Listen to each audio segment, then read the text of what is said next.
Hi friends, ಇವತ್ತು ಸೊಪ್ಪಿನ ಬೋಂಡ ಮಾಡೋಣ. ಸೊಪ್ಪಿನ ಬೋಂಡಾಗೆ ಕಡಲೆ ಹಿಟ್ಟು ತೊಗೊಂಡಿದ್ದೀನಿ, ಸ್ವಲ್ಪ ಅಕ್ಕಿ ಹಿಟ್ಟು, ಸ್ವಲ್ಪ ಉಪ್ಪು, ಜೀರಿಗೆ, ಒಂದು ಬಟ್ಲು ಕೊತ್ತಂಬರಿ ಸೊಪ್ಪು,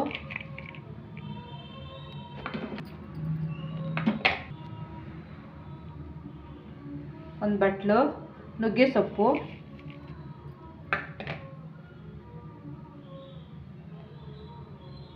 ಒಂದು ಬಟ್ಲು ತಬ್ಬಾಕ್ಸೆ ಸೊಪ್ಪು,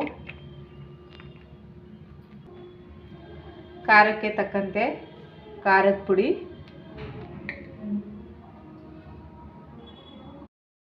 ಈಗ ಸ್ವಲ್ಪ ನೀರು ಹಾಕ್ಕೊಂಬಿಟ್ಟು ಲೈಟಾಗಿ ಹಾಕ್ಕೊಬೇಕು. ನೀರು ಜಾಸ್ತಿ ಹಾಕ್ಕೊಬಾರ್ದು.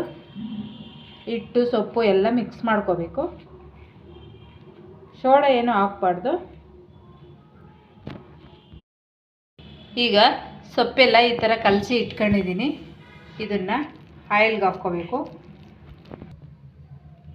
ಈಗ ಬಾಣಲಿ ಇಟ್ಬಿಟ್ಟು ಬಾಣಲಿಗೆ ಆಯಿಲ್ ಹಾಕಿ ಇಟ್ಕೊಂಡಿದ್ದೀನಿ. ಆಯಿಲು ಬಿಸಿಯಾಗಿದೆ. ಈಗ ಹಾಕ್ಕೊತಾ ಇದ್ದೀನಿ ಆಯಿಲ್ಗೆ.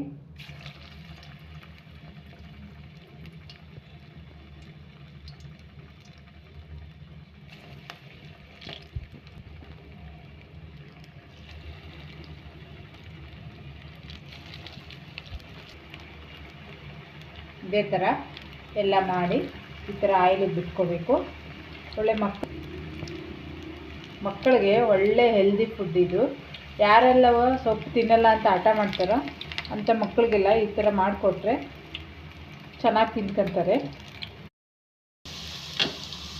ಈಗ ಒಂದು 5ರಿಂದ 6 ನಿಮಿಷ ಬೇಯಿಸ್ಕೊಂಡ್ರೆ ಈ ಕಲರ್ ಬರುತ್ತೆ. ಈಗ ಬೆಂದಿದೆ. ಆಯಿಲಿದ್ದ ಆಚೆ ತಕ್ಕೊಳ್ಳೋಣ.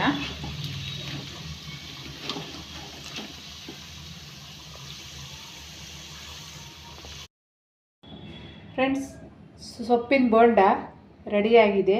ಸಬ್ಸ್ಕ್ರೈಬ್ ಮಾಡಿ, ಶೇರ್ ಮಾಡಿ, ಲೈಕ್ ಮಾಡಿ ಫ್ರೆಂಡ್ಸ್.